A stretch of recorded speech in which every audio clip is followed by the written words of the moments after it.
نہیں پڑھ رہا. جو کام آپ کر رہے ہوتے ہیں, جو آپ کہہ رہے ہوتے ہیں, جب تک آپ روح کے ساتھ, اور یہ یاد رکھیں لفظوں کا اثر نہیں ہوتا. اقبال سے کہا کسی نے کہ یار میں بڑی تقریریں سنتا ہوں, فلانے کی بھی فلانے کی بھی فلانے کی بھی, سمجھ نہیں آتی. تو اقبال کہنے لگے جا کسی درد دل والے کے پاس جا کے بیٹھ, اور اس کے پاس جا کے بیٹھ جو تیرے سامنے لفظوں کا ہیر پھیر نہ کرے بلکہ اپنے اندر کا درد نکال کے تیرے آگے رکھے, جملوں کی کمی بیشی نہ کرے, الفاظ کا اتار چڑھاؤ نہ کرے, نعرے لگانے کے لیے اور نوٹوں کی جو ہے وہ واٹ کے لیے بات نہ کرے, بلکہ وہ ہم تو جائز ناجائز بھی نہیں دیکھتے, چلتا رہتا ہے سارا کچھ ہی. جا. اور پھر اقبال نے ایک فقرہ کہا جو بڑا خوبصورت ہے. اقبال کہنے لگے بات جو دل سے نکلتی ہے اثر رکھتی, بات جو دل سے نکلتی ہے اثر. اور اگلا فقرہ اس سے بھی کمال کہا, کہنے لگے پر نہیں طاقت پرواز مگر رکھتی ہے. اس کے پر نہیں ہوتے, وہ اڑتی نہیں, پر کوئی نہیں ہوتے, لیکن اللہ تعالیٰ اسے سارے زمانے میں عام کر دیتا ہے, وہ پرواز کرنے لگ جاتی ہے. پورے زمانے میں وہ ان لوگوں کے خیالات پھیل جاتے ہیں, ان کے نظریات پھیل جاتے ہیں.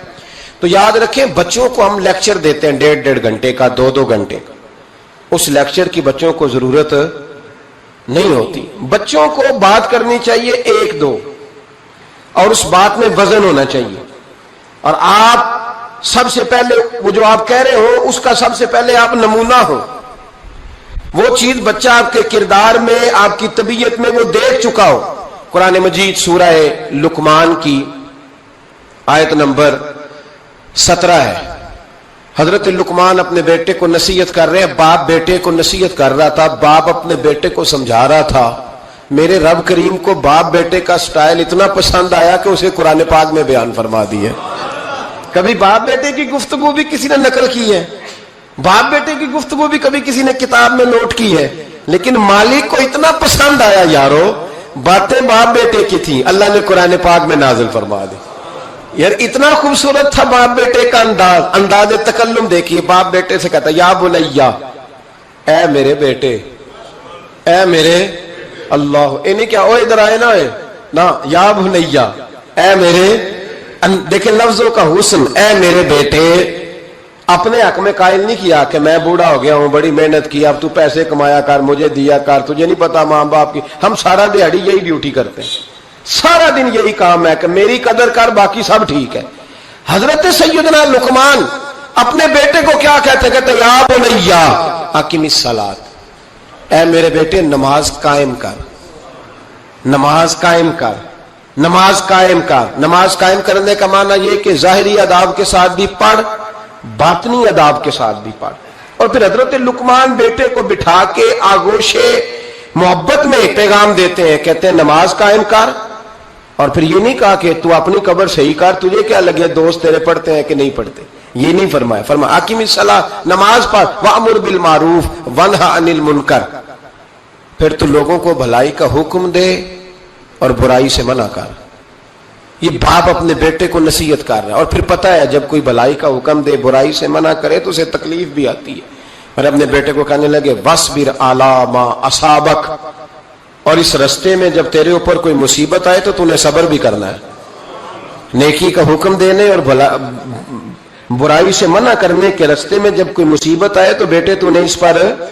اور اب باپ اپنے بیٹے کو نصیحت کرتے ہیں, کہنے لگے بیٹے یہ تو ایسے نہ سمجھا کہ نماز پڑھنا کوئی عام کام ہے, ایسے نہ سمجھنا کہ لوگوں کو بھلائی کا حکم دینا کوئی عام کام ہے, یہ عام کام نہیں.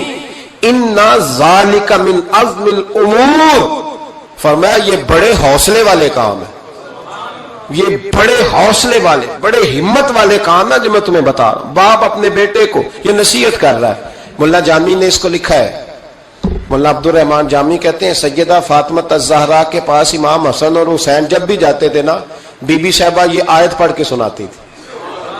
یہ آیت بی بی صاحبہ سناتی تھی کہ بیٹے نماز قائم رکھنی ہے, بھلائی کا حکم دینا ہے, برائی سے روکنا ہے, اور اس رستے میں جو مصیبت آئے گی اس پہ. اور ان ذالک من عزم الامور, بیٹے یہ معمولی کام نہیں, یہ بڑے عزم والے کام, یہ بڑے حوصلے والے. ماں جب ان لفظوں میں تربیت کرے, ماں جب کہے, دیکھا نا میرے بھائی, ماں جب سچ کا درس دیتی ہے تو بچہ سچ ہی بولتا ہے. اور اگر اماں کہے کہ بیٹے میں بات کرنے لگی ہوں تیری دادی کو نہ پتا چلے، یہ پھپھی کے سامنے نہیں کرنی، بلکہ کئی دفعہ اماں کہے ابا آئے نا رات کو تو اس کو نہیں بتانا، اور پھر اماں ٹھیک 15 منٹ کے بعد کہ بیٹا ہمیشہ سچ ہی بولنا، تو سچ بولے گا. کیوں بولے؟ کیونکہ اس لیے کہ اماں نے اسے پہلے بتا دیا ہے کہ سچ یہ بات کرنی نہیں کسی سے، میں کر رہی ہوں پر تو نے کسی سے نہیں کرنی. تو آپ نے 3 لیکچر تو اس کو جھوٹ کے دے دیے. اب اگر آپ اسے کہیں سچ بول تو وہ بولے گا. آپ نے خود کہا کہ بیٹے یہ ٹیلی فون اٹھا، اس بندے کے پیسے دینے، اس فون سن، اس کو کہنا کہ میرے ابا جی فون گھر میں بھول گئے. پھر دروازے پہ دستک ہوئی، آپ اندر بیٹھے تھے، بچے سے کہا کہ جا کے باہر کہہ دو کہ ابا جی گھر میں موجود ہے. پھر آپ نے ٹھیک 1 گھنٹے کے بعد اس کو سچ کا لیکچر دینا شروع کر دیا. بولے گا سچ؟ وہ بھی پھر جائے گا نا جب اپنے دوست کے گھر، تو ٹیلی فون ابا جی کا آئے گا تو دوست کو دے کے کہے گا ابا جی سے کہے کہ وہ ٹیلی فون میرے پاس بھول گیا، کیونکہ یہ آپ نے پٹی پڑھائی ہوئی ہے. یاد رکھیں گھر کے اندر جب تک آپ کا کردار، آپ کا اخلاص، آپ کا درد، حضرت غوث پاک جیلانی پیر بعد میں بنے، عالم بعد میں، اگرچہ پیدائشی ولی تھے، لیکن غوث اعظم کہتے ہیں میں نے سبق استاد کے پاس بعد میں پڑھا. میں نے حضرت ابو سعید مخزومی کے ہاتھ پر بیعت بعد میں ہوا، خلافت بعد میں ملی، سارا کچھ بعد میں ہوا. پہلے دن جب گھر سے نکلا، ابا جی میرے وصال کر گئے تھے، کہتے ہیں میری ماں نے، سید زادی نے مجھے گود میں لیا اور میرا ماتھا چوم کے کہنے لگی عبد القادر ایک وعدہ میرے ساتھ کر، زندگی میں تیری زبان سے جھوٹ نہیں نکلنا چاہیے، تیری زبان سے جھوٹ ہے. اور غوث پاک فرماتے ہیں جب میری ماں میرے ساتھ یہ بات کر رہی تھی تو میری ماں رو رہی تھی، رو رہی تھی. کبھی رو کے بھی کسی نے نصیحت کی ہے بچوں کو؟ حضرت غوث اعظم رضی اللہ تعالیٰ عنہ فرماتے ہیں مجھ پر میری ماں کی بات طاری ہو گئی، طاری ہو گئی میری ماں کی بات. وہ میری ماں نے آنسوؤں کے اندر لپیٹ کر جو مجھے تحفہ دیا تھا نا سچ کا، وہ میرے ذہن پر، دل پر، روح پر چھا گیا. اور ڈاکو جب لوٹنے آئے تو 100 دینار کپڑوں میں سلا ہوا تھا. اور کبھی کسی نے ڈاکوؤں کو بھی بتایا کہ پیسے ہیں تو لے لو. یہاں تو شریعت بھی بڑی ساری گنجائش دیتی ہے کہ بچاؤ اپنا مال، لیکن غوث اعظم رضی اللہ تعالیٰ عنہ فرماتے ہیں ماں نے مجھے آنسوؤں میں لپیٹ کر دیا تھا، لپیٹ کر کے سچ بولنا ہے. تو مائیں عظیم ہو تو پھر بیٹے بھی عظیم ہی ہوتے ہیں، ماں عظیم ہو تو بیٹا بھی پھر عظیم ہی ہوتا ہے. لپیٹ کر سچ کا تحفہ دیا تھا. تو سیدنا غوث پاک فرماتے ہیں جب انہوں نے آ کے کہا نا کہ تیرے پاس کیا ہے، تو میں نے کہا 100 دینار ہے. اس نے جیبیں بھی کھولی، ہاتھ بھی کھولے، جوتے بھی اتارے، پگڑی بھی کھلوائی، کوئی شے نہ نکلی. تو کہتے ہیں وہ سردار کے پاس لے گیا، کہنے لگا سردار یہ عجیب بچہ ہے، کہتا ہے 100 دینار ہے، سارا ڈھونڈ لیا ملے نہیں، تو یہ جھوٹ بول رہا ہے. تو کہتے ہیں جب اس نے کہا نا جھوٹ بول رہا ہے، تو حضرت غوث اعظم کہتے ہیں مجھے جلال آیا، غصہ. میں نے کہا خبردار یہ بات نہ میرے ساتھ آج کے بعد کرنا، میں جھوٹ نہیں بولتا، یہ میرے قریب نہیں آ سکتا، خبردار. یہاں بچوں کو غصہ تب آتا ہے جب مرضی کا برگر نہ ملے.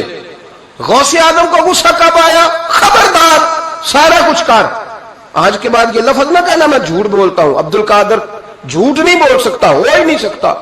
اس نے کہا پھر بتا پیسے کدھر ہیں؟ تو حضرت غوث اعظم نے بٹن کھولے اور الٹ کر کے کرتا کہنے لگے میری ماں نے سیے تھے.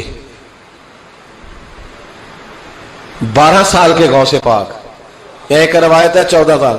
یہ ہم لوگ اس کو کہانی سمجھتے ہیں، کہانی نہیں بھائی، یہ واقعہ اگر تیرے میرے سامنے ہو تو اللہ کی عزت کی قسم کھاتا ہوں میں اور آپ بھی توبہ کر دیں، کیونکہ وہ واقعہ نہیں ہو رہا تھا، وہ کیفیات تھی، وہ طاری تھا سارا کچھ اس وقت. غوث اعظم رضی اللہ تعالیٰ عنہ کا یہ پیسے 14 سال یا 12 سال عمر مبارک ہے. ڈاکوؤں کا سردار کہتا ہے مجھے 22 سال ڈاکے مارتے ہو گئے تھے، اور 14 سال کا بچہ عشق لگا سی کھیڈا کھیڈ دی. 14 سال کا بچہ غوث اعظم نے پلٹ کے دکھا یہ پیسے.